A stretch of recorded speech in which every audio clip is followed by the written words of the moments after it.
অনেকের চিৎকার চেঁচামেচিতে স্বাধীনের ঘুম ভেঙে যায়। ঘুম ভেঙে মিটমিট করে তাকিয়ে দেখে তার চারপাশে অনেকজন দাঁড়িয়ে আছে। স্বাধীন অবাক হয়ে তাকিয়ে থাকে। তখনই পেছন থেকে কারোর কান্না করার শব্দ হয়। স্বাধীন পিছনে তাকিয়ে দেখে তার ভাবি, যার সাথে আগামীকাল তার ভাইয়ের বিয়ে হয়েছে। সে কাঁথা জড়িয়ে বসে থাকে, কান্না করছে। স্বাধীন অবাক হয়ে যায়, নিজের দিকে তাকিয়ে দেখে তার শরীরে বিন্দু মাত্র কাঁপও নেই। তাড়াতাড়ি কাঁথা দিয়ে নিজেকে ঢেকে নেয়। স্বাধীন অবাক হয়ে যায়, কিছুই মনে করতে পারছে না। তখনই তার বাবা ঠাস ঠাস করে থাপ্পড় লাগিয়ে দেয় আর বলতে লাগে, জানোয়ারের বাচ্চা, আজ এই দিন দেখার জন্য তোকে এত বড় করেছি, খাইয়ে পরিয়ে বড় করছি, সবার সামনে এভাবে আমার মান সম্মান নষ্ট করবি? এটা যদি আগে জানতে পারতাম তোকে ছোটতেই মেরে ফেলতাম। বাবা, মারছো কেন? আর কিছু তো বুঝতে পারছি না। আমি এইখানে কি করে আসলাম? তোকে কিছুই বুঝতে হবে না, দাঁড়া তোর একটা ব্যবস্থা করছি। আর এই, তোমরা সবাই রুম থেকে বের হয়ে যাও। সবাই বের হয়ে যায়। স্বাধীনের বাবা খানিকটা দূরে গিয়ে দাঁড়িয়ে বলে, তুই জামা কাপড় পরিধান করে নে। আর নেহা, মা, আজ যা হলো তার জন্য আমি ভীষণভাবে লজ্জিত। আমি কখনো ভাবতেও পারিনি জানোয়ারের বাচ্চাটা এরকম কিছু করবে। তুমি ওয়াশরুমে যাও। নেহা উঠে ওয়াশরুমে চলে যায়। স্বাধীন জামা কাপড় পরিধান করে দাঁড়াতেই স্বাধীনের বাবা লাঠি দিয়ে স্বাধীনকে বেধড়ক মারতে লাগে। স্বাধীন মার খেতে লাগে, কোনো কথাই বলে না। এক পর্যায়ে মাটিতে বসে পড়ে। মারতে মারতে লাঠি ভেঙে যায়। স্বাধীন ফুলুরির দিকে তাকিয়ে নীরবে কান্না করতে লাগে। তখনই নেহা ওয়াশরুম থেকে বের হয়ে আসে। স্বাধীনকে এভাবে মারতে দেখে নেহা এসে স্বাধীনের বাবাকে থামিয়ে দিয়ে বলতে লাগে, আঙ্কেল প্লিজ, এইভাবে ওকে মারবেন না। এভাবে মারলেও মারা যাবে। বেঁচে থাকার ওর কোনো অধিকার নেই। ও মারা গেলে আমরা শান্তি পাবো। মা, তুমি সরো, আজ ওর শেষ দিন। স্বাধীন কিছুই বুঝতে পারে না, ফুলরির দিকে তাকিয়ে কান্না করতে লাগে। তখনই মনে পড়ে যায় কালকে রাতের কথা। ফ্ল্যাশব্যাক। আরে ভাইয়া, তুমি এখানে এত রাতে? যাও, ভাবি তোমার জন্য অপেক্ষা করছে। আর তুমি কিনা এখানে আসলে? কেন রে, আসতে পারি না নাকি? এখানে বিয়ে না করতে আমাকে পর করে দিলি। আগে তো তোদের মতো সিঙ্গেল ছিলাম, তাই আসলাম শেষবারের মতো ছোট ভাইদের সাথে এনজয় করতে। বাট ভাইয়া, আমরা তো এখানে এমনিতেই সব বন্ধুরা বসে আছি, আড্ডা দিচ্ছি। জানি রে জানি, এর জন্যই তো আসলাম। নে, তোদের জন্য আনছে এগুলো। অনেকগুলো জিনিসের বোতল সামনে বের করে স্বাধীন সহ স্বাধীনের বন্ধুরা অবাক হয়ে তাকিয়ে থাকে। স্বাধীনের বড় ভাই দেখে ড্যাব ড্যাব করে তাকিয়ে থাকে। এমন সময় স্বাধীন বলতে লাগে, বাট ভাইয়া, আমার বন্ধুরা তো এগুলো খায় না। ওরা অনেক ভালো, আর আমি এসব খাই না। তো আসো, আমাদের সঙ্গে বসে আড্ডা দাও। এগুলো সাইডে রেখে দাও। আরে ভাই, এই বয়সে এনজয় করবি না তো কখন করবি বল? বিয়ে করে তো আর এনজয় করতেই পারবি না। আর একদিন খেলে কিছুই হয় না। আয় তো, তোরা আর আমাকে এখন ফ্রেন্ড ভেবে নে সবাই। কিন্তু ভাইয়া। ধ্যাত, ভাইয়া তো বলবে তাকে আমাদের ফ্রেন্ড মনে করে নিতে। আর আজ পর্যন্ত এগুলো খাইনি তো কি হয়েছে? আজকে না হয় একটু খাবো। আর আজকে তো শেষ না। না করিস না তুই, প্লিজ। আর আমরা সবাই অনেক এক্সাইটেড। তার বন্ধুর কথা শুনে আর কিছুই বলে না, চুপ করে থাকে। তারপর স্বাধীনের ভাইয়ের বোতল বের করে এক এক করে সবাইকে দিতে লাগে। স্বাধীন দাঁড়িয়ে থেকে সব দেখতে লাগে। এমন সময় তার ভাই হাতে এক গ্লাস ড্রিঙ্কস নিয়ে এগিয়ে এসে স্বাধীনকে দেয়। আরে নে না, তুইও খা। তুইও এমন কেন রে, বল আমাকে। দেখছিস কত অ্যাডভান্স, আর তুই কিনা হয়েছিস হাবা গোবা টাইপের। দেখ ভাই, এই জেনারেশনে এরকম থেকে কোনো লাভই নেই, বুঝলি? সো এনজয় কর। আর এই নে। বাট ভাইয়া, আমি এগুলো একদমই পছন্দ করি না। তোমরা এনজয় করো, আমি তাকিয়ে থেকে দেখি, এতেই অনেক। আর না ভাইয়া, প্লিজ, আমি খাবো না। এমন জোরাজোরি করো না। জোরাজুরি করতে লাগে। এক পর্যায়ে হার মেনে স্বাধীন খেতে লাগে। এক গ্লাস খেয়ে শেষ না করতে স্বাধীন ভাই আরেক গ্লাস এনে দেয়। এভাবে অনেক গ্লাস ড্রিঙ্ক খেয়ে ফেলে। মা প্লিজ, আমাকে ছাড়ো বলছি। ওই জানোয়ারের বাচ্চার এই পৃথিবীতে বেঁচে থাকার আর কোনো অধিকার নেই। ওর জন্য সবার সামনে আমার মাথা নিচু হয়ে গেল। ও কি করে পারলো যে নিজের ভাবির সাথে? আমার ভাবতেও তো লজ্জা হচ্ছে। আর কিনা বাসর রাতে ও কি করে পারলো এইসব ভাবতে? আমার তো ভাবতেই লজ্জা হচ্ছে। আর জানোয়ারের বাচ্চা কিনা। আঙ্কেল, যা হবার তা হয়ে গেছে। আমার কপালে লেখা ছিল এগুলো। এখন এমন করে ওকে মারলে তো আর কিছু ফিরে আসবে না। তা তুমি ঠিক বলেছো না, বাট ওর কোনো অধিকার নেই বেঁচে থাকার। ওর জন্য আমি মানুষের সামনে এখন মাথা উঁচু করে দাঁড়াতে পারবো না। কথাটা বলতে বলতে হাতের লাঠিটা ফেলে দিয়ে সোফায় বসে থেকে কান্না করতে লাগে স্বাধীনের বাবা। স্বাধীন মুখ উঁচু করে তাকিয়ে নীরবে কান্না করতে লাগে। কি বলবে সে নিজেও ভাষা খুঁজে পাচ্ছে না। একটু পর স্বাধীনের বাবা উঠে নেহার কাছে এসে পা ধরে বলতে লাগে, মা, তুমি আমাকে প্লিজ ক্ষমা করে দাও। আমি ভেবেছিলাম আমার বাড়িতে এনে তোমাকে সুখে রাখতে পারবো, বাট প্রথম দিনেই সব হয়ে গেল। আমি তা কল্পনা করতে পারছি না। আঙ্কেল কি করছেন আপনি এগুলো? আর ক্ষমাই বা চাইছেন কেন আমার কাছ থেকে? দেখেন, এখানে তো আপনার কোনো ভুল নেই, সব ভুল স্বাধীনের। আর যা আমার ভাগ্যে লেখা ছিল তাই হয়েছে।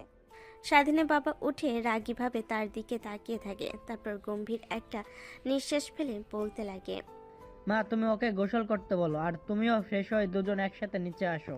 ঠিক আছে আঙ্কেল, আপনি যান। তারপর স্বাধীনের বাবা চলে যায় রুম থেকে। স্বাধীন এখনো বসে থেকে কান্না করতেই চলেছে।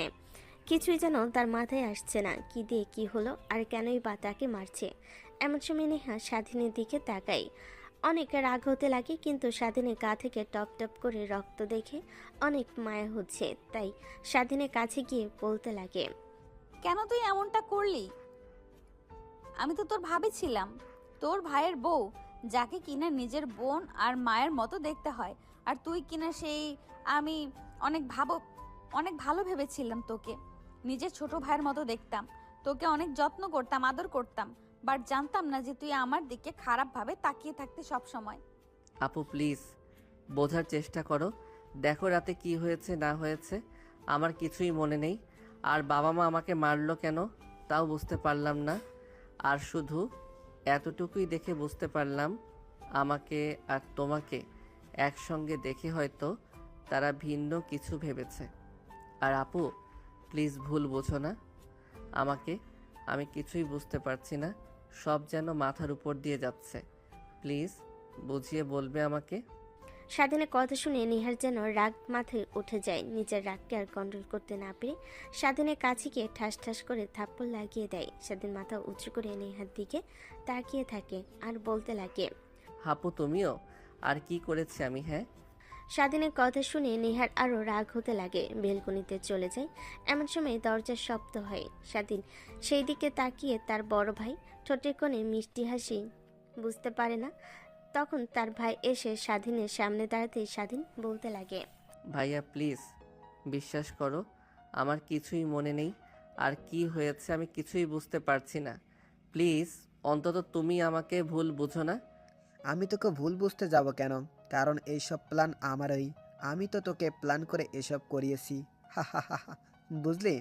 এখন বসে থেকে মার খা, এছাড়া আর কি করবি? মানে? তুই হবার পর থেকে আমি দেখছি বাবা মা আমাকে দিয়ে ভালোভাবে তাকাইতো না, ভালোভাবে যত্ন করতো না। যত বড় হয় ততই দেখতাম যে বাবা মা তোকে অনেক ভালোবাসতো, আমাকে তেমন ভালোবাসতো না। তাই তোর উপরে রাগ থেকে গিয়েছে। যত বড় হই তত দিন দিন খারাপ হতে লাগি। বাবা মা আমাকে অনেক বাজে কথা বলতে লাগে, আর তোকে নিয়ে গর্ব করতে লাগে। আমার সহ্য হয় না। তাই এই বিষয়টাকেই আমি মোক্ষম সুযোগ মনে করি। আর আমি উকিলের কাছ থেকে শুনেছি এইসব জমি জমা বাবা তোর নামে লিখে দিতে চেয়েছে। তাই আর বেশি দেরি করিনি, এই বিয়েটাকে আমার প্ল্যানের অংশ বের করি। বাবাকে বিয়ের কথা বললেই নেহার সঙ্গে বিয়ে দেবার কথা বলে। আমি রাজি হয়ে যাই। তারপর আমাদের বিয়ে হয়। বাসঘরে নেহাকে রেখে তোদের কাছে যাই। তোকে মদের মাধ্যমে ঘুমের ঔষধ আর উত্তেজিত হওয়ার ঔষধ খাইয়ে দিই, যেন তুই নিজের ভিতরে না থাকিস। ধীরে ধীরে তোর যখন অবস্থা বেগতিক হয়ে যায়, তখন তোকে নিয়ে আমার রুমের মধ্যে ঢুকিয়ে বাইরে থেকে দরজা লাগিয়ে দিই। আসি। তারপর কি হয়েছে সেটা আর না বললাম, কারণ তুই তো জানিস না, শুধু একমাত্র নেহাই জানে। হা হা হা। তার মানে ভাইয়া তুমি তোমাকে তার মানে ভাইয়া তুমি তোমাকে অনেক বিশ্বাস করতাম। আর তুমি কেন এরকমটা করলে? দেখো, এর ফল তোমাকে একদিন না একদিন ভোগ করতেই হবে। স্বাধীনের কথা শুনে স্বাধীনের বড় ভাই হাসতে লাগে। হাসতে হাসতে স্বাধীনকে মারতে লাগে। স্বাধীন চুপ হয়ে সবার মার খেতে লাগে। এক পর্যায়ে অজ্ঞান হয়ে ফ্লোরে লুটিয়ে পড়ে। জ্ঞান ফিরতে স্বাধীন দেখে সে এখনও তার ভাইয়ের রুমেই শুয়ে আছে। পাশে তাকিয়ে দেখে তার বাবা মা তার হাত ধরে কান্না করে চলেছে।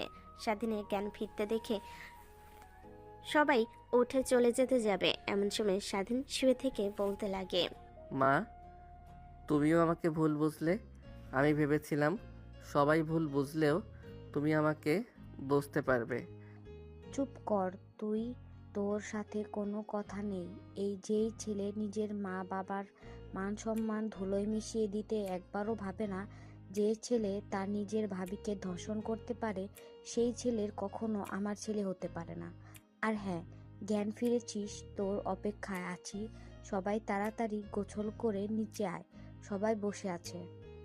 স্বাধীন কিছুই বলে না। তার মা রুম থেকে চলে যায়। স্বাধীন উঠে মুখে হাসি রেখা টেনে ভাবতে লাগে, ভাইয়া যেই খেলা খেলছে এতে মা কেন, স্বয়ং আমিও আমাকে ভুল বুঝাচ্ছি। এখানে মা বাবাকে আর কি দোষ দেব? কিন্তু ভাইয়া, তোমাকে এই পাপের ফল একদিন না একদিন ভোগ করতেই হবে। কথাটা বলে স্বাধীন দাঁড়াতে যাবে, তখনই পড়ে যায়। কোনো রকমভাবে নিজেকে সামলে নেয়। তারপর ওয়ার্ড্রপ থেকে জামা কাপড় বের করে ওয়াশরুমে চলে যায় গোসল করার জন্য। শাওয়ার অন করতে গায়ে পানি লাগতে কাটের জায়গাগুলো থেকে অনেক ব্যথা হতে লাগে, পুড়ে যেতে লাগে। সাথে নিজেকে স্বাভাবিক করে নেয়। রক্ত লাগানোর স্থানগুলো নিজে পরিষ্কার করতে লাগে। তারপর গোসল করে পোশাক পরিধান করে বাইরে আসে। এসে তার ভাইকে দেখে দাঁড়িয়ে আছে রুমের মধ্যে। স্বাধীন তার ভাইয়ের দিকে তাকিয়ে কৃত্রিম একটা হাসি দেয়। এটা দেখে স্বাধীনের ভাই বলতে লাগে, কিরে তোর আবার কি হলো? মার খেতে খেতে পাগল হয়ে গিয়েছিস নাকি? আমাকে দেখে এইভাবে হাসছিস যে? তেমন কিছুই না, শুধু ভেবেই অবাক হচ্ছি, তুমি কি আসলেই আমার নিজের ভাই? যদি নিজের ভাই হতে তাহলে কখনোই এক ভাই আরেক ভাইকে এভাবে সবার সামনে ছোট করতে পারতো না। সামান্য কিনা জায়গা নিয়ে তুমি যদি আমাকে বলতে, আমি নিজেই তোমাকে সব কিছু লিখে দিতাম। আমি নিজে কাউকে না বলে এই বাড়ি থেকে বের হয়ে যেতাম। কেন করলে তুমি এমনটা ভাইয়া? বাবা মার মান সম্মান নষ্ট করলে। এত কিছু তোকে বুঝিয়ে বলতে পারবো না। এখন চুপচাপ নিচে যাবি। সবাই যা বলবে চুপচাপ করে শুনবি। যদি কিছু বলিস, আমি তোকে সব বলেছি, তাহলে তোর খবর আছে। আর তোর কথা এমনিতে কেউ বিশ্বাস করবে না। সো তুই বললেই কি আর না বললেই কি। স্বাধীন প্রত্যুত্তরে কিছুই বলে না। খুঁড়াতে খুঁড়াতে নিচে নামে, দেখে সবাই বসার রুমে বসে আছে। কেউ দাঁড়িয়ে আছে, যেন বিয়েবাড়ির লোকের থেকেও এখানে বেশি লোক উপস্থিত আছে। স্বাধীনের বাবার পাশে তাকিয়ে দেখে নেহার বাবা বসে আছে। দেখে তার পাশে নেহা বসে আছে। স্বাধীন সবার সামনে গিয়ে দাঁড়ায়, ফ্লোরের দিকে তাকিয়ে থাকে। এমন সময় নেহার বাবা বলতে লাগে, তোমাকে তো অনেক ভালো ভেবেছিলাম, কিন্তু তুমি কিনা শেষমেশ ছি। নেহা তো তোমার বড় আপু হয়, কি করে পারলে সব? দেখ, ওকে আর বলে কি হবে, আজ তো একটা জানোয়ার হয়ে উঠেছে। ভেবেছিলাম তোরা আর আমার বন্ধুত্বের সম্পর্কটা আরো গাঢ় করতে তোর মেয়েকে আমার বাড়ির বউ হিসেবে নিয়ে আসি। তাই নেহা মামুনিকে আমার বড় ছেলের সাথে বিয়ের কথা বলি, তুই রাজি হয়ে যাস, বিয়ে দিই। কিন্তু এইসব হবে কখনো ভাবতেও পারিনি রে বন্ধু। প্লিজ আমাকে তুই ক্ষমা করে দে। ক্ষমা চাইতে হবে না, আমি বুঝতে পারছি। এখন কি করবি তুই কর। দেখ, আমি আর কি বলবো, কোনো ভাষাই খুঁজে পাচ্ছি না। যা সিদ্ধান্ত নেই জানি সবাই ওইটার উপরে থাকবে, যে কোনো কথা বলবে না। সবাই হ্যাঁ বলে, কারণ স্বাধীনের বাবার কথার অবাধ্য কেউ হবে না, এটা সে ভালো করেই জানে। দেখ আরাফাত, যা হয়েছে তা একদমই ভাবনার বাইরে। যখন তোর ছোট ভাই তোকে ড্রিঙ্কস করিয়ে অজ্ঞান করলো, তখন তোর বোঝা উচিত ছিল এত জোরাজুরি কেন করছে। আর আমি ওই কথা নিয়ে যেতে চাচ্ছি না। তুই কি চাস নেহামণিকে তোর বউ হিসেবে মেনে নিতে, নাকি অন্য কিছু? দেখো বাবা, যা হয়েছে নেহার এতে কোনো হাত নেই, আর সব দোষ স্বাধীনের। আমি ওর কোনো দোষ দেখছি না। আরে নেহা তো আমার বিয়ে করা বউ, যা হবার তো হয়েছে। আমি ওইটা কাল একটা স্বপ্ন ভেবে ভুলে যাব। আর আমি নেহাকে বউ হিসেবে মেনে নেব, কখনো এই বিষয় নিয়ে কথা বলবো না। স্বাধীনের বড় ভাইয়ের কথা শুনে সবাই চুপ করে থাকে। বসার রুমটা পিনপতন নীরবতা বিরাজ করে। এমন সময় স্বাধীনের কানে কাছে ফিসফিসিয়ে স্বাধীনের বড় ভাই বলতে লাগে, হা হা হা হা, জানি বাবা রাজি হয়ে যাবে, আর বাবার সম্পত্তি আমাকে দেবে, তোকে বাড়ি থেকে বের করে দেবে। আর নেহারও বাবার একমাত্র মেয়ে, ওর সাথে সম্পত্তি সব আমি পেয়ে যাব। সব নিজের নামে লিখিয়ে নিয়ে পরে না হয় নেহাকে ছেড়ে দিয়ে অন্য আরেকটা মেয়েকে বিয়ে করব। এমনিতেই ও দেখতে অনেক হট, কিছুদিন সংসার করে না হয় ছুঁড়ে ফেলে দেব। স্বাধীন তার ভাইয়ের কথা শুনে নিজের কানকে বিশ্বাস করতে পারে না। স্বাধীনের ভাইয়ের দিকে রাগী দৃষ্টিতে তাকায়। স্বাধীনের ভাই তার ঠোঁটে বাঁকা হাসি রেখা টেনে সামনের দিকে তাকায়। এই দৃশ্য সবার চোখের আড়াল হলেও নেহার চোখের আড়াল হয় না। তখনই নেহা বলে ওঠে, বাট আঙ্কেল, জানি না আপনি কি সিদ্ধান্ত নেবেন, বাট আমি আপনার বড় ছেলের সাথে সংসার করতে পারবো না। এই শরীর যে একবার ভোগ করেছে তাকেই বিয়ে করতে হবে। কি বলছো মা? তুমি এসব ওর মতো জানোয়ারের বাচ্চাকে তুমি বিয়ে করবে? হ্যাঁ। তাহলে শোনো মা, তুমি যদি ওকে বিয়ে করতে চাও তাহলে তোমাদের দুজনকে এই বাড়ি থেকে বের হয়ে যেতে হবে। যেমন মান সম্মান নষ্ট করেছে তার জায়গায় এই বাড়িতে হবে না। স্বাধীন অবাক হয়ে নেহার দিকে তাকিয়ে থাকে। এমন সময় নেহার বাবা পাশ থেকে বলতে লাগে, তোর কি মাথা নষ্ট হয়ে গেছে নাকি? ওর মতো বাজে ছেলেকে তুই বিয়ে করতে চাস? দেখ, যা হবার তা তো হয়ে গেছে। আরাফাত তোকে তো মেনে নিতে চাচ্ছে, তো ওকে ভয় পেতে হবে না। আর আমি আর ওর আঙ্কেল তো আছি। না বাবা, আমি তোমাদের আমার সিদ্ধান্ত বলে দিয়েছি, বাকিটা তোমরা যা ভালো মনে করো। তাই আমি আমার সিদ্ধান্তের উপরে অটুট থাকবো। সবাই কানাঘোষা করতে লাগে, অনেকে অনেক কথা বলতে লাগে। এটা দেখে নেহার বাবা আরও রেগে যায় নেহার উপরে, তাই বলতে লাগে, আচ্ছা ঠিক আছে, তোর যেহেতু এটাই সিদ্ধান্ত, তাহলে শোন, তোকে এই বাড়ি থেকে বের করে দেব, আর আমার বাড়ির দরজা তোর জন্য চিরতরে বন্ধ। কথাটা বলেই নেহার বাবা নেহার মায়ের হাত ধরে উঠে বাসা থেকে বের হয়ে যায়। স্বাধীনের বাবা চুপ করে যায়। স্বাধীনের বড় ভাই রেগে বসার রুম থেকে বের হয়ে যায়। নেহা বসে থাকে। স্বাধীন দাঁড়িয়ে আছে ফ্লোরের দিকে তাকিয়ে। নিমিষেই বসার রুমটা খালি হয়ে যায়। স্বাধীনের বাবা কি করবে যেন নিজেই ভেবে উঠতে পারে না। এমন সময় নেহা উঠে স্বাধীনের কাছে আসে। স্বাধীনের হাত ধরতে যাবে, অমনি স্বাধীন নেহার হাত ছেড়ে দেয়। আপু, কি করছেন আপনি? মাথা ঠিক আছে? আপনার এত কিছু হয়ে যাওয়ার পরও ভাইয়া আপনাকে মেনে নিতে চাচ্ছে, আর আপনি কি না? তুই চুপ থাক, তুই কোনো কথাই বলবি না। আর চল আমার সাথে, এখানে থাকতে হবে না। কিন্তু কোথায় যাব? একটা না একটা ব্যবস্থা হয়ে যাবে আমাদের। এখন চল এখান থেকে। আর আঙ্কেল আসছি, আমাদের জন্য দোয়া করবেন। স্বাধীনের বাবা বলতে কেউ কিছু বলতে পারে না। আর কি বা বলবে? সে এত কিছু হয়ে যাওয়ার পরও যে নেহা এভাবে স্বাধীনকে মেনে নেবে কখনো ভাবতে পারেনি।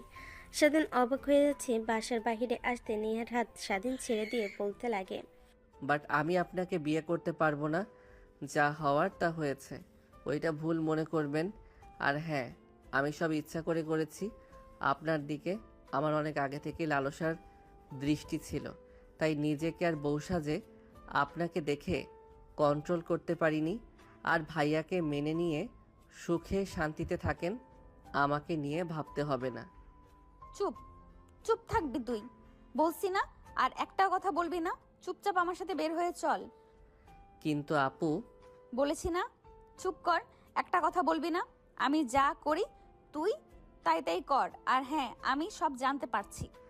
স্বাধীনের চোখ বড় বড় হয়ে যায়। কি বলবে যেন নিজেও ভাষা খুঁজে পায় না। তারপর নেহা স্বাধীনের হাত ধরে বাসার বাইরে নিয়ে আসে। কি করবে সে নিজে জানে না। তার কাছে একটা টাকাও নেই। আর সে তো চলতো তার বাবার টাকায়। আর নেহা তাকেই বা কি করে বলবে। তখনই নেহা একটা গাড়ি দাঁড় করায় উঠে পড়ে। স্বাধীন নেহার দেখা দেখি গাড়িতে উঠে বসে। তারপর সোজা যেতে লাগে। প্রায় 20 মিনিট পর পার্কের সামনে এসে গাড়ি দাঁড়ায়। নেহা নেমে রিক্সাওয়ালাকে ভাড়া দিয়ে পার্কের ভেতর প্রবেশ করে। স্বাধীন রিক্সা থেকে নেমে নেহার পিছু পিছু যেতে লাগে। তারপর একটা বেঞ্চিতে গিয়ে নেহা বসে পড়ে। স্বাধীন কি করবে যেন বুঝতে পারে না। বেঞ্চের পাশে দাঁড়িয়ে থাকে। নেহা স্বাধীনের দিকে মাথা ঘুরিয়ে তাকিয়ে বলে, এভাবে তাকিয়ে আছিস কেন? বস এখানে। কিন্তু আপু, তুমি আমাকে এখানে নিয়ে আসলে কেন? যাক, ভালোই করেছো। তোমাকে বুঝিয়ে বলতে পারবো। দেখো ভাইয়া তোমাকে অনেক ভালোবাসে, আর এত কিছু হবার পরও ভাইয়া তোমাকে মেনে নিতে চাচ্ছে। তুমি পাগলামি না করে বাসায় যাও, ভাইয়ের সাথে সুখের সংসার করো, আর আমাকে নিয়ে ভাবতে হবে না। আমি ছেলে মানুষ যেহেতু, একটা না একটা ব্যবস্থা করতেই পারবো। চুপ করবি তুই? আমি তোকে ডাকতে যাওয়ার জন্য রুমে যাচ্ছিলাম, হঠাৎ রুম থেকে তোর ভাইয়ের হাসির শব্দ শুনতে পাই। অনেকটা অবাক হয়ে যাই, তাই বাইরে দাঁড়িয়ে থাকি। তোর ভাইয়ের সব কথা শুনছিলাম। অনেক অবাক হয়ে যাই আমি, একটা মানুষ কি করে এতটা খারাপ হতে পারে। কি বলো আপু তুমি? আমার কাছ থেকে তোকে আর লুকাতে হবে না, সব জানতে পারছি। এখন চুপ করে বসে থাকতো, এমনিতেই ভালো লাগছে না। এই একদিনের মধ্যে মাথার উপর দিয়ে এত যে ধকল চলে যাবে কখনো ভাবতেও পারিনি। বাড়িতে তো যেতেই পারবো না, বাবা যে কথা বলে গিয়েছে। এখন কি করে যে কি করি। নেহা চিন্তা করতে লাগে কি করবে। সে স্বাধীন বসে থেকে ভাবতে লাগে। এমন সময় পাশ থেকে নেহা বলে ওঠে, দেখ, যা হওয়ার তা তো হয়েই গিয়েছে। এখন আর এইসব ভেবে কোনো লাভ হবে না। এখন তুই নতুন করে জীবন শুরু করতে হবে। এর আগে চল, তোর ভাইকে ডিভোর্স দিতে হবে। ওর মতো জানোয়ারের বাচ্চাকে নিজের লাইফ থেকে বের করতে হবে। তারপর তোকে বিয়ে, তারপর বাকিটা দেখা যাবে। কি বলছেন এসব আপু? প্লিজ রাগান্বিত হবেন না। ভাইয়া আমার উপরে রেগে এসব করেছে। তাছাড়া ভাইয়া অনেক ভালো আছে, আর আমি তো সরি বলছি, আর ভাইয়া তো আপনাকে মেনে নিবে। স্বাধীনের কথা শুনে নেহা থাপ্পড় লাগিয়ে দেয়। স্বাধীন গাল ধরে বসে থাকে। নেহা রেগে বলতে লাগে, তোকে কি বললাম যে ওই জানোয়ারের বাচ্চাটার নাম নিবি না আমার মুখের সামনে? তারপরও বারবার ওর কথাই বলে চলেছিস। দেখ, ওর মতো জানোয়ারের বাচ্চার নাম কখনো নিবি না। নিজের ছোট ভাইকে যে শত্রু মনে করে সে কখনো মানুষ হতে পারে না। কথাটা বলে নেহা চুপ হয়ে যায়। স্বাধীন চুপ করে লেকের পানির দিকে তাকিয়ে থাকে। এমন সময় নেহা বলতে লাগে, সব বন্ধুদের কাজী অফিসে আসতে বল, এক্ষুনি ফোন করে। কেন? তোকে যা করতে বলেছি তাই কর। এত কথা বলছিস কেন? তারপর স্বাধীন নেহার কথা মতো ফোন বের করে তার সব বন্ধুদের ফোন করে কাজী অফিসে আসতে বলে। তারপর নেহা স্বাধীনকে নিয়ে গাড়ি করে কাজী অফিসে চলে যায়। কাজী অফিসের সামনে দেখে স্বাধীনের বন্ধুরা সবাই দাঁড়িয়ে আছে। স্বাধীনের মেয়ে বন্ধুরা স্বাধীনকে নেহাকে একসঙ্গে দেখতে পেয়ে অবাক হয়ে তাকিয়ে থাকে। তাদের দিকে এগিয়ে যায়। তখনই স্বাধীনের বন্ধু স্বাধীনের দিকে এগিয়ে এসে বলে, কে রে, নেহা আপুকে নিয়ে এখানে এসেছিস কেন? আর আমাদের এত দ্রুত কাজী অফিসে আসতে বললে কিছু কি হয়েছে? না, তেমন কিছু না। আপু বলল তাই আসলাম। ও আচ্ছা, তাহলে চল। তারপর কাজী অফিসের ভিতরে প্রবেশ করে। নেহার সামনে গিয়ে বলে, স্বাধীনকে বসিয়ে দেয়। তারপর কাজী সাহেবকে বলতে লাগলো, স্বাধীনের ভাইয়ের সাথে বিয়ে হয়েছিল নেহার, ওই রিপোর্টটাও করিয়ে দেয়। তারপর স্বাধীনকে বিয়ে করার কথা বলে। স্বাধীনের বন্ধুরা সবাই অবাক হয়ে স্বাধীনের দিকে তাকিয়ে থাকেন। স্বাধীন এটা দেখে বলতে লাগে, ভাই, তোরা প্লিজ আমাকে ভুল বুঝিস না। এমনিতেই সবাই ভুল বুঝেছে, তোরা বুঝিস না, তাই তোদেরকে সব বুঝিয়ে বলবো। এখন এত কিছু বলতে পারবো না। আচ্ছা ঠিক আছে। তারপর নেহা স্বাধীনের ভাইয়াকে ডিভোর্স দিয়ে স্বাধীনকে বিয়ে করে ফেলে। মোনাজাত ধরে বাহিরে আসে। এক এক করে সবাই চলে যায়, শুধু স্বাধীনের বেস্ট ফ্রেন্ড বাদে। তারপর তারা তিনজন মিলে গাড়ি করে পার্কে চলে আসে। স্বাধীন বসে আছে, চিন্তা করতে লাগে। স্বাধীন তার বন্ধুদের সব কথা খুলে বলে। হ্যাঁ, বুঝতে পেরেছি, বাট এখন কি করবে বল? এখন তো আর তোদেরকে বিশ্বাস করবে না। এখন তো আর তোদের বিশ্বাস করবে না। বিশেষ করে তোর কথা তো একদম বিশ্বাস করবে না। আঙ্কেল আন্টি আর তোর ভাই যে মানুষ, এখন তো সে কি যে করবে আল্লাহ জানে। আর নেহা আপুর মা বাবা যেভাবে বলে গেছে তারাও মেনে নেবে না। তাহলে একটা কাজ কর, আমাদের তো আমাদের তো একটা ফ্ল্যাট ফাঁকাই আছে, কেউ থাকে না। বাবাকে বললে ভাড়াও দেয় না। তো তোরা এখানে দুজন উঠে যা। কিন্তু কি করি বল? আমরা তো দুজনের কেউ কাজ করি না, আর তোর ফ্ল্যাটে উঠলে টাকা দিতেও পারবো না। বাদ দে ভাই। শালা, তুই কি আমাদের পর মনে করিস নাকি? তোর কাছ থেকে কি টাকা চেয়েছি? তুই এমনিতেই আমাদের বাসায় থাকবি, তোকে কোনো ভাড়া দিতে হবে না। স্বাধীনকে মারতে লাগে তার বন্ধু। তারপর তিনজনে মিলে চলে যায় ফ্ল্যাটে। স্বাধীনকে চাবি দিয়ে রুমে সবকিছু দেখিয়ে দেয়। কিছুক্ষণ স্বাধীনের বন্ধু তাদের দুজনের সঙ্গে আড্ডা দিয়ে চলে যায়। সন্ধ্যা হলে অনেক ক্ষুধা লাগে। স্বাধীন কি করবে বুঝতে পারে না। নেহ যে কিছু বলবে তারও সাহস করে উঠছে না। রুমে বসে থেকে ফোন দেখছে। এমন সময় নেহা এসে বলে, না, তেমন কিছু না, আপু বলল তাই আসলাম। এই নে টাকা। এই টাকাগুলো দিয়ে বাজার করে নিয়ে আসবি। আর তোর মোবাইলে একটা SMS করে দিচ্ছি, ওইটা ফার্মেসিতে দেখলে তোকে দিয়ে দিবে, ওইটা নিয়ে আসবি। ঠিক আছে আপু। তারপর নেহা স্বাধীনকে বেশ কিছু টাকা দিয়ে দেয়। স্বাধীন বাজার করে ফার্মেসিতে গিয়ে মোবাইলটা দেখালে ফার্মেসি থাকা ডাক্তারটা হেসে ওঠে। নতুন বিয়ে করেছে বুঝি, তাই না? তাই তো এভাবে শরম পেয়েছে। বলতে একটাই SMS করে তোমাকে বলে দিয়েছে। হ্যাঁ তা ঠিক, বাট আপনি কি করে বুঝতে পারলেন আঙ্কেল? বুঝতে হবে না বাবা, তোমাদের মতো এই বয়সটা আমরাও পার করে এসেছি, তাই সবই বুঝতে পারি। আচ্ছা, এই নাও।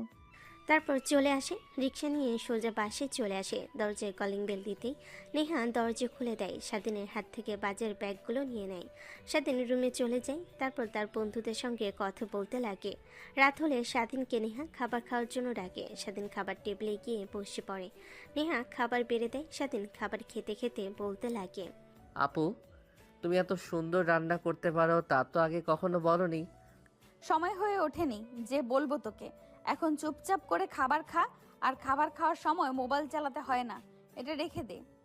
স্বাধীন মোবাইল সাইডে রেখে খাবার খেতে লাগে। খাওয়া শেষ হলে হাত ধুয়ে রুমে চলে আসে। একটু পর নেহা সবকিছু গুছিয়ে রুমে খাটের উপর বসে পড়ে। তখনই স্বাধীনকে উদ্দেশ্য করে বলতে লাগে, দেখি তোর মোবাইলটা একটু দে তো। সেই দেখছি বাজার থেকে আসার পর থেকেই মোবাইল নিয়ে পড়ে আছিস। কার সাথে এত কথা বলছিস, মেসেজ করছিস, মিটিমিটি হাসছিস? না না, ফোন দিতে পারবো না। ফোন একজনের পার্সোনাল বিষয়, তা তোমাকে কেন দিতে যাব? আমার কাছে পার্সোনাল বলা হচ্ছে, তাই না? আমি তোর বিয়ে করা বউ, আমার কাছে পার্সোনাল বলতে কোনো কিছুই যে নেই। চুপচাপ ফোন দিতে বলেছি, দে, না হলে তোর খবর আছে। না না আপু, দিতে পারবো না। আর কিসের বউ? হ্যাঁ, আমি কি তোমাকে মেনে নিয়েছি? আর তুমি তো সব জানো, জানার পরেও কেন আমাকে জোর করে বিয়ে করলে? হ্যাঁ, এসব তো ভাইয়ের একটা চাল ছিল। তুমি তো চাইলেই ভাইকে ডিভোর্স দিয়ে নিজের মতো করে জীবনযাপন করতে।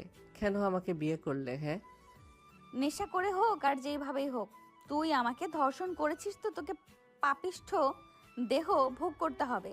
কেন অন্য কেউ এই দেহ ভোগ করবে? তাই তোকেই বিয়ে করেছি।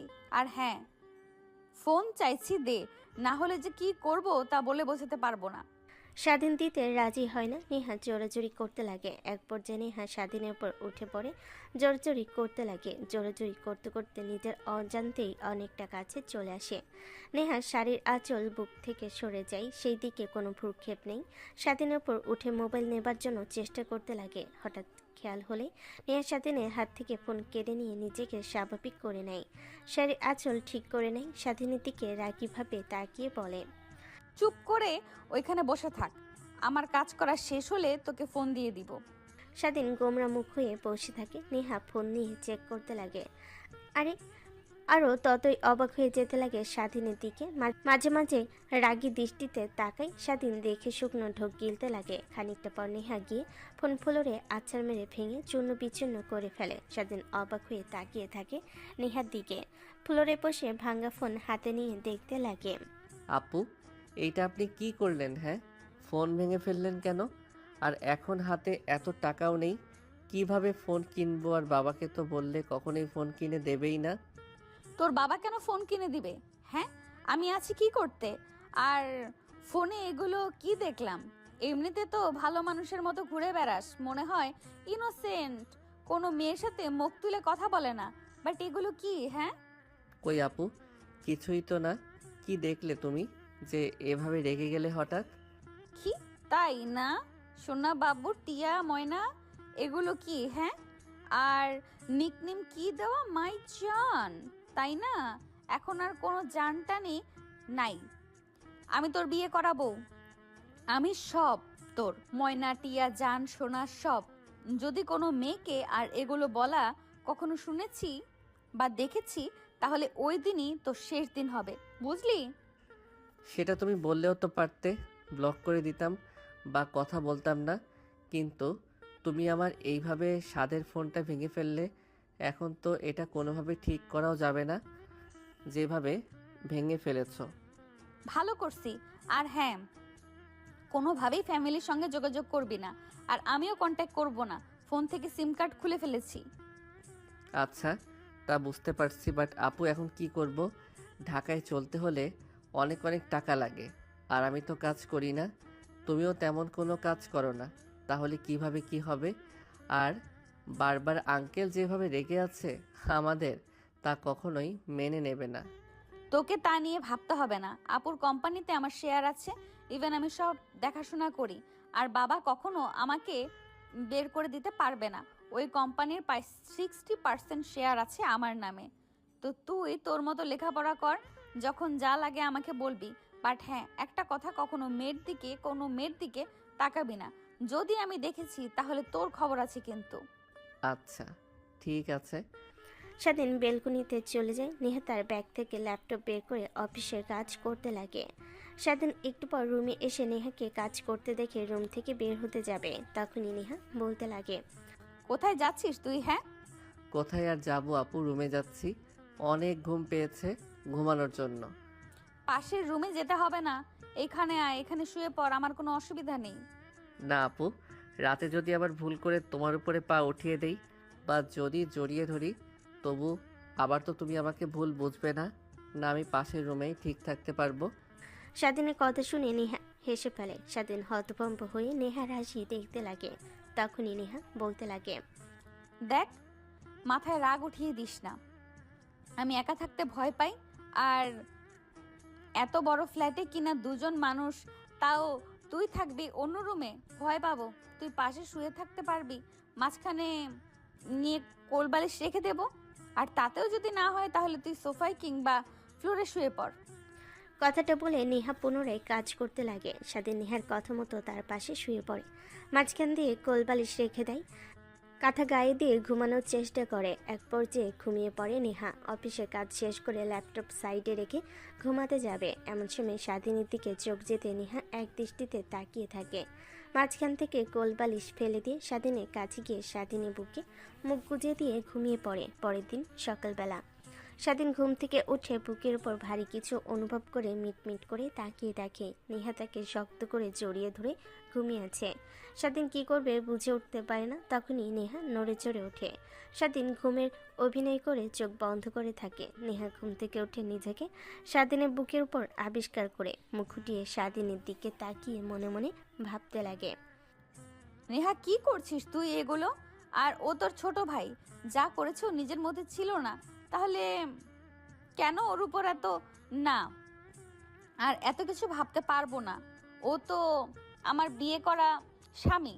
সো সব কিছু এখন থেকে ওই, আমার যা হয়ে গেছে তো হয়ে গেছে, এইসব নিয়ে ভেবে কোনো লাভ নেই। কথাটা বলে উঠে নিজেকে স্বাভাবিক করে স্বাধীনের গালে কিস করে ওয়াশরুমে চলে যায়। স্বাধীন অবাক হয়ে যায়। নেহা চলে যেতে স্বাধীন মিটমিট করে তাকে হাত দিয়ে গাল মুছতে লাগে আর বলতে লাগে, এনার আবার কি হলো, এমন করছে কেন? আল্লাহ জানে কপালে আর কি কি শনি আছে। কথাগুলো ভাবছিল বসে থেকে। হঠাৎ দরজার কলিং বেলের শব্দ হয়। স্বাধীন অবাক হয়ে যায়, এত সকালে কে বা আসবে। উঠে গিয়ে দরজা খুলে দিয়ে তার বন্ধুকে দেখতে পায়। আরে সজীব, তুই আর এত সকালে? শালা এসেছি, আর কি সাথে দেখ, কয়বার ফোন করেছি, ফোন রিসিভ করছিস না কেন? বন্ধ দেখাচ্ছে। রাতে থেকে ফোন করে চলছি, বাট তোর কোনো তো রেসপন্সই নেই। ভাবলাম আবার উল্টাপাল্টা কিছু হলো নাকি, তাই সকাল হতে চলে আসলো। কিন্তু কে জানে যে তুমি রোমান্স নিয়ে ব্যস্ত, ফোনের দিকে কোনো প্রক্ষেপ নেই। মানে কি বলছিস তুই? আমি যা বলছি আয়না গিয়ে তাকালেই দেখতে পাবো। এখন সর আমার সামনে থেকে, ঠিক মতো রাতে ঘুমাতেও পারিনি। কথাটা বলে স্বাধীনের বন্ধু ভিতরে চলে যায়। স্বাধীন দরজা লাগিয়ে দিয়ে রুমে চলে আসে। আয়নার সামনে দাঁড়াতে অবাক হয়ে যায়। তার গালে এখনও লিপস্টিকের দাগ লেগে আছে। হাত দিয়ে মুছতে লাগে, কিন্তু মুছে না। তখনই নেহা ওয়াশরুম থেকে বের হয়। স্বাধীনকে আয়নার সামনে দাঁড়িয়ে গাল ডলতে দেখে হাসি দিয়ে বেলকনিতে চলে যায়। অন্যদিকে স্বাধীন বিড়বিড়িয়ে বলতে লাগে, এনার আবার কি হলো আল্লাহ জানে, কি যে হয়, বাট সব কিছুই মেনে নেবে কে জানে। কথা ভাবতে লাগে আর হাত দিয়ে গাল ডলতে লাগে। লিপস্টিক উঠছে না দেখে অনেক রাগ হতে লাগে। হাল ছেড়ে দিয়ে পেছনে ঘুরে তাকিয়ে দেখে নেহাকে। বেলকনিতে দেখতে পায় দাঁড়িয়ে আছে। সেদিন কিছু না বলে ব্যাগ থেকে জামা কাপড় বের করে ওয়াশরুমে চলে যায় গোসল করার জন্য। গোসল করে বাইরে এসে দেখে নেহা রুমে নেই। বসার রুম থেকে হাসির শব্দ শুনতে পাই। সেদিন পরিপাটি হয়ে বসার রুমে এসে দেখে নেহা আর তার বন্ধু বসে গল্প করছে আর হাসাহাসি করছে। সেদিন দরজা থেকে দাঁড়িয়ে নেহাকে স্বাভাবিক দেখে অবাক হয়ে ভাবতে লাগে। কে বলবে এই মেয়েটার কালকে বিয়ে হয়েছিল আর ধর্ষিতার শিকার হয়েছিল, তাও আবার আমার কাছ থেকে। আজকে দেখে এতটা স্বাভাবিক। কেটে দাঁড়িয়ে আছিস কেন? হাদারামের মতো এদিকে এদিকে আয়। তারপর স্বাধীন তাদের সাথে গিয়ে বসে পড়ে আড্ডা দিতে লাগে। অনেকটা সময় পার হয়ে যায়। তখনই স্বাধীনের বন্ধু বলতে লাগে, আপু অনেক ক্ষুধা লেগেছে, আর এত সকালে তো কোনো হোটেল খোলা পাবো না। রাতে এত করে ফোন করলাম, পেলাম না, তাই চিন্তাতেই ঠিক মতো খেতেও পারিনি। আগে বলবে না তুমি? আচ্ছা বসো, আমি একটু আসছি, তোমাদের জন্য খাবার রান্না করে নিয়ে আসি। না না আপু, আপনাকে কষ্ট করতে হবে না, আমি অনলাইনে অর্ডার করে দিয়েছি। না হলে স্বাধীন রান্না করো, জানেন ও অনেক ভালো রান্না করতে পারে। স্বাধীনের বন্ধুর কথা শুনে নেহা অবাক হয়ে স্বাধীনের দিকে তাকায়। কি বা রান্না করতে পারে? পারে মানে জানেন না তাহলে? কত রেস্টুরেন্টে কাজ করেছে, পার্ট টাইম আঙ্কেলের কাছ থেকে টাকা নিতে ওর কেমন যেন লাগে। তার রেস্টুরেন্ট অনেক মাস কাজ করেছে। আঙ্কেল জানতে পেরে ওর সাথে রাগারাগি করলে আর কাজ করে না সে, সে থেকে। অনেক ভালো রান্না করতে পারে। আমি তো ওর বাসায় গেলে ওর হাতের খাবারই খাই, আন্টির হাতে তো খাই না বললেই চলে। এভাবে এভাবে অবাক হয়ে তাকিয়ে দেখছিস কিরে? যা রান্না করতে যা। সেদিন ছোট বাচ্চাদের মতো উড়ে পড়ে কিচেন রুমে গিয়ে রান্না করতে লাগে। অন্যদিকে নেহা বলতে লাগে, এইভাবে বললে কেন তুমি ওকে? এমনিতেই ছেলেটার উপর যে ধকল গেছে, কালকে আঙ্কেল আর ওর ভাই অনেক মেরেছে, আমার অনেক কষ্ট হয়েছিল, কিন্তু রাগ হচ্ছিল। পরে এখন সব জানতে পারি, দরজা পেছন থেকে লুকিয়ে, তখন সব রাগ ভালোবাসায় পরিণত হয়। তোমাকে একটা কথা জিজ্ঞেস করি, দেখো তুমি আমাকে নিজের আপন মনে করে বলো, ও কি কোনো মেয়ের সাথে রিলেশনে আছে? মানে আপু, দেখো ভয় পেতে হবে না, যা সত্যি তাই বলো। কোনো মেয়ের সাথে রিলেশনশিপে আছে কি না? ওর মোবাইল ফোন দেখে এমন কিছু বুঝতে পারলাম তো, তাই রেগেই মোবাইল ফোন ভেঙে ফেলেছি। স্বাধীনের বন্ধু কি বলবে বুঝতে পারে না, থতমত খেয়ে যায়। আমতা আমতা করে বলতে লাগে, না মানে আপু, ওই মেয়েটাকে তেমন ভালোবাসে না, ওই মেয়েটাই ওর জন্য পাগল। ওই মেয়েটা স্বাধীনের পেছনে অনেক ঘোরাঘুরি করে, স্বাধীন পাত্তাই দেয় না। কিন্তু কিন্তু কি চুপ হয়ে গেলে যে? দেখো সব সত্যি বলো, এতে স্বাধীন আর আমার জীবনের ভালোই হবে, যদি সত্যিটা জানতে পারি। না মানে আপু, স্বাধীন ওই মেয়েটাকে ভালোবাসে, বাট কিছুই বলছে না। ও লেখাপড়া ও লেখাপড়ায় সমস্যা হবে, পরীক্ষা শেষ হলে অ্যাকসেপ্ট করবে, এতটুকু আমাকে ও বলেছে। এই করেছে যে ওই মেয়েটার সাথে নাকি কথা বলে, বাট ফ্রেন্ড হিসাবে, এর থেকে বেশি কিছু না। স্বাধীনের বন্ধুর কথা শুনে নেহা অবাক হয়ে যায়। নিজেকে সামলে নিয়ে বলতে লাগে, আচ্ছা ঠিক আছে, আর আমি যে তোমাকে সবকিছু জিজ্ঞেস করেছি, ওকে এগুলো একদমই বলবে না। আর তুমি এখানে বসো, আমি যাই, ওর সাথে হেল্প করি। কি বলে ছেলে মানুষ, আর কেমনই বা রান্না করে। নেহা উঠে কিচেন রুমে চলে যায়। দেখে স্বাধীন রান্না করতেছে মন দিয়ে। নেহাকে দেখতে পেয়ে স্বাধীন তাকিয়ে বলে, আপু তুমি এখানে? হ্যাঁ আসলাম দেখার জন্য কেমন রান্না করিস। তোর বন্ধুর কাছ থেকে তো অনেক কিছু জানতে পারলাম, তাই দেখার জন্য আসলাম আর কি। খাবারের গ্রান কিন্তু অনেক সুন্দর বের হচ্ছে। হ্যাঁ, আমি রেস্টুরেন্টে কাজ করেছি তো, তাই টুকটাক রান্না করতে পারি। কিছু মনে না করলে একটা কথা বলতাম। স্বাধীনের প্রশ্ন শুনে নেহা তাকিয়ে চোখের ইশারা দিয়ে বলে স্বাধীন বলতে লাগে, তুমি আমাকে রাতে কিস করেছিলে তাই না? স্বাধীনের কথা শুনে নেহা চোখ বড় বড় করে স্বাধীনের দিকে তাকায়। স্বাধীন ভয় পেয়ে আমতা আমতা করে বলতে লাগে, না মানে আপু, সকালে ঘুম থেকে উঠে গালে লিপস্টিকের দাগ দেখলাম, তাই আর কি ভাবলাম কোথা থেকে আসবে। তুমি হয়তোবা কিস করেছো, না হলে তো আর জিন পরি এসে লাগিয়ে দিয়ে যায়নি। হবে হয়তোবা। আচ্ছা তুই এখন যা, আমি রান্না করছি, বাকিটা তুই গিয়ে সজীবের সাথে আড্ডা দে। স্বাধীন আর কোনো কথা না বলে কিচেন রুম থেকে বের হয়ে আসে। একটা হাসি দিয়ে রান্না করতে লাগে। অন্যদিকে স্বাধীন বসার রুমে আসতে তার বন্ধু দেখতে পেয়ে বলতে লাগে, শালা খুব তো বড় বড় গলা করে বলছিলে, যে কখনোই ভাবি যে বলেছিস কখনো বলে টাকাতে পারবে না। এখন তো দেখি বাসর রাতে কি করছিস। ওই দিন তো মাতাল হয়েছিলি, আজকে তো আর মাতাল ছিলি না। দেখ, ভুল বুঝছিস, কিছুই হয়নি। আমি নিজেও জানি না। নেহা আপু হঠাৎ ঘুম থেকে উঠে আমাকে কিস করে ওয়াশরুমে চলে যায়, আর আমি তো দেখিনি। আমার গালে লিপস্টিকের দাগ লেগে আছে। যদি দেখতে পারতাম তাহলে তোর সামনে কি কখনো নাকি। হ্যাঁ ভাই হ্যাঁ, সব জানি, আর কিছু বলতে হবে না। আরে কি শুরু করলে তুমি আর নিজেদের মধ্যে? না মানে আপু, কিছুই না। এ শুধু আমাকে নিয়ে খেপাচ্ছে, তাই রেগে। আরে ভাই আপু আর বলিস না, বিয়ে করা বউ এখন বউ বলে ডাকে, বিয়ে করা বউ এখন বউ বলে ডাকে। আপু বলে ডাকলে তোকে লোক সমাজে গালাগালি কেউ। স্বাধীনেরও রাগ হতে লাগে। নেহা বাঁকা হাসি দিয়ে রুমে চলে যায়। ফ্রেশ হয়ে এসে দেখে দুজনেই খাবার টেবিলে বসে থেকে অপেক্ষা করছে। নেহা আসতে স্বাধীন তার বন্ধুকে খাবার দিতে লাগে। আপু তোমাকে বললাম না, অনেক ভালো রান্না করে, দেখেছো? হ্যাঁ, ভালোই তো। যাক, আমাকে আর কষ্ট করতে হবে না। অফিস করে এসে জামাইয়ের হাত থেকে খাবার খেতে পারবো। নেহার কথা শুনে স্বাধীন বিষম খেয়ে যায়। নেহা উঠে পানির গ্লাস নিয়ে সামনে দেয়। স্বাধীন পানি খেতে লাগে। নেহা অন্য হাত দিয়ে মাথায় হাত বুলিয়ে দিতে লাগে।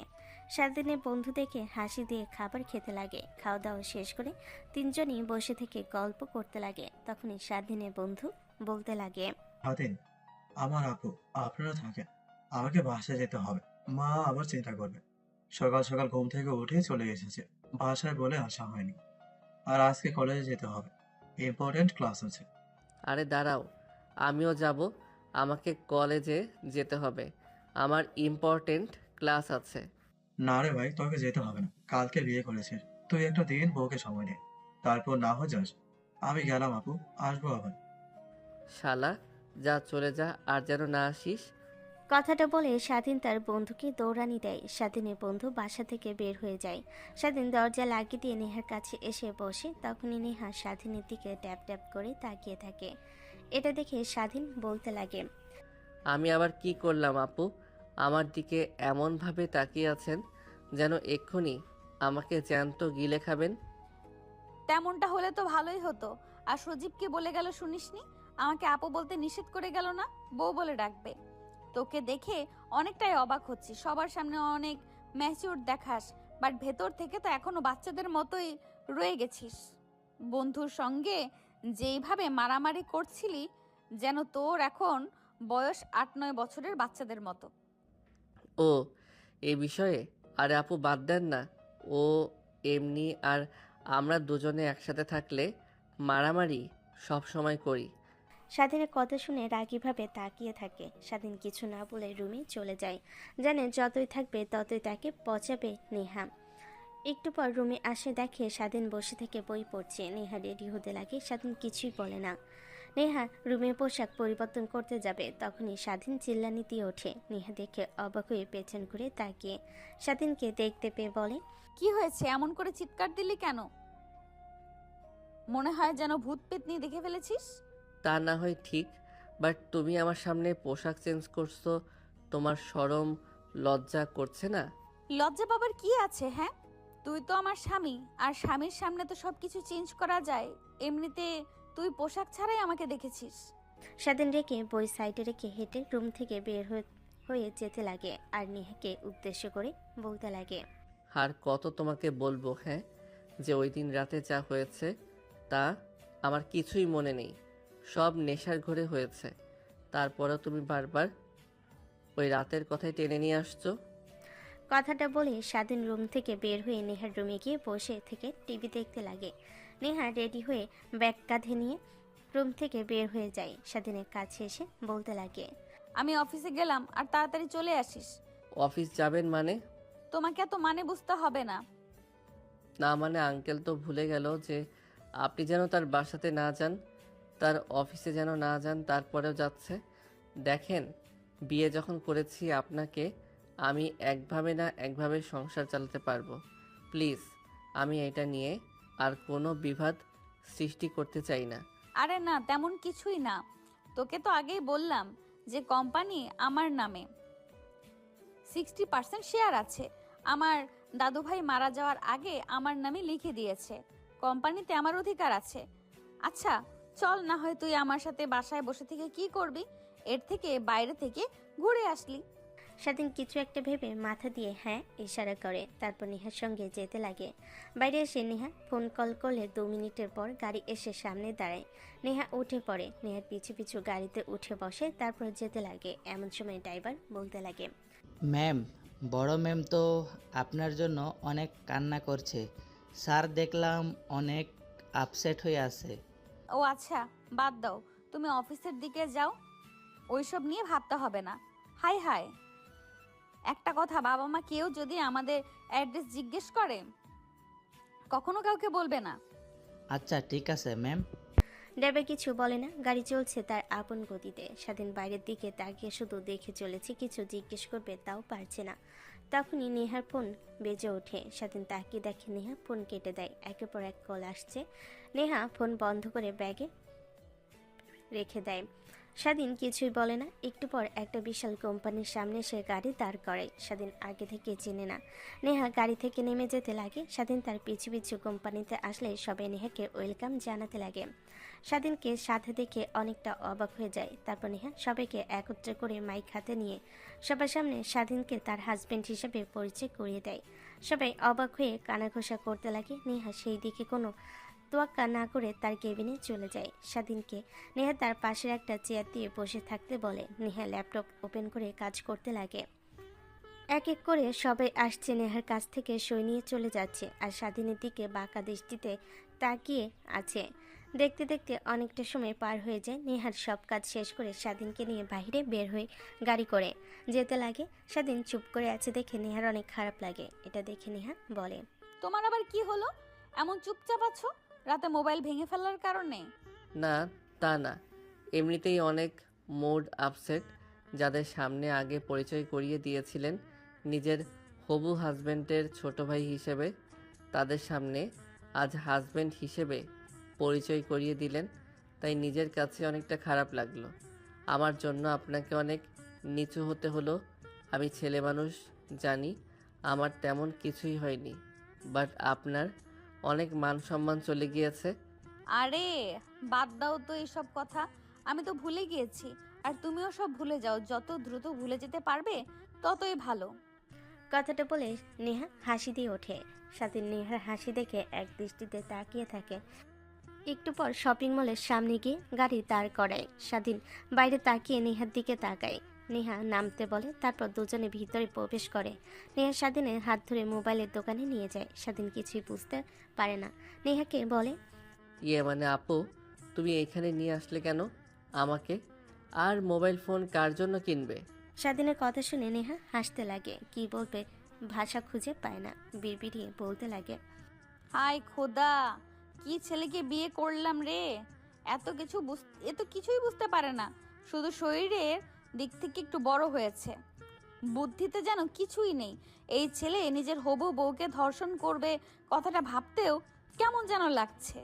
আরে কার জন্য আর ফোন কেনার? আমার একটা বন্ধুর জন্য কিনেছি। ও আচ্ছা। তারপর ফোন কিনে নেয়। স্বাধীনকে নিয়ে মার্কেট করতে লাগে। স্বাধীন কিছু বলবে, তার বন্ধুর কথা বলে স্বাধীনের খারাপ লাগে, কিন্তু নেহাকে কিছুই বুঝতে দেয় না। কেনাকাটা শেষ করে স্বাধীনকে নিয়ে রেস্টুরেন্টে চলে যায় খাওয়া দাওয়া করে। অনেক রাত হয়ে যায়। বাসায় ফিরতে ফিরতে দরজা খুলে ভিতরে গিয়ে তো স্বাধীন নেহা দুজনেই অবাক হয়ে সামনের দিকে তাকিয়ে থাকে। এমন সময় স্বাধীনের বন্ধু এসে বলতে লাগে, আরে শালা, তোরা এত লেট করে আসলি? কতক্ষণ ধরে আমরা অপেক্ষা করেছি তোর জন্য, আর তোরা কিনা। স্বাধীন তার বন্ধুর কথা শুনে মাথা নিচু করে রুমের দিকে যেতে লাগে। এমন সময় স্বাধীনের বাবা স্বাধীনকে উদ্দেশ্য করে বলতে লাগে, বাবা কথা বলবি না, তুই আমাদের সাথে রাগ করে থাকবি এইভাবে? দেখ আমরা তো ভুল করেছি। আমরা কি জানতাম তোর ভাই তোর সাথে এত জঘন্য খেলা খেলবে সম্পত্তির লোভে? না, রাগ করে থাকবো কেন তোমাদের উপরে? স্বাধীনের বাবা উঠে স্বাধীনের কাছে আসে। তারপর স্বাধীনের পা ধরতে যাবে। স্বাধীন দূরে সরে গিয়ে তার বাবাকে জড়িয়ে ধরে। স্বাধীনের বাবা কান্না করতে লাগে। দেখ বাবা, আমাদের ভুল হয়ে গিয়েছে, আমাদের বোঝা উচিত ছিল। আমাদের ছেলে কখনো এমন কাজ করতে পারে না, কিন্তু রেগে যেন মাথা কাজ করা বন্ধ করে দিয়েছিল, তাই তোকে অনেক মেরেছি। প্লিজ আমাদের ক্ষমা করে দে। দেখ, আমারও ভুল হয়ে গিয়েছে বাবা, আমি জানতাম তুই এমন কাজ করবি না, তারপরেও নিজের চোখে সব দেখার পর আর কিছু বিশ্বাস করতে পারছিলাম না। স্বাধীনের মা এসে স্বাধীনকে জড়িয়ে ধরে কান্না করতে লাগে। নেহার বাবা মা এসে স্বাধীনের কাছে ক্ষমা চায়। স্বাধীন যেন কিছুই বুঝতে পারে না, তার বন্ধুর দিকে তাকায়। স্বাধীনের বন্ধু মুচকি একটা হাসি দেয়। স্বাধীন বুঝতে পারে সব এর কাজ। তারপর সবাই বসে কুশল বিনিময় করতে লাগে। নেহা অবাক হয়ে যায়। তারপর দুজনে ফ্রেশ হওয়ার জন্য রুমে আসে। নেহা অবাক হয়ে স্বাধীনের দিকে তাকিয়ে আছে। কি হলো এগুলো? আর বাবা মাকে কি ভাই বলল? আর আমরা এখানে আছি একমাত্র তো সজীব ছাড়া কেউ জানে না। তার মানে কি সজীবের সব?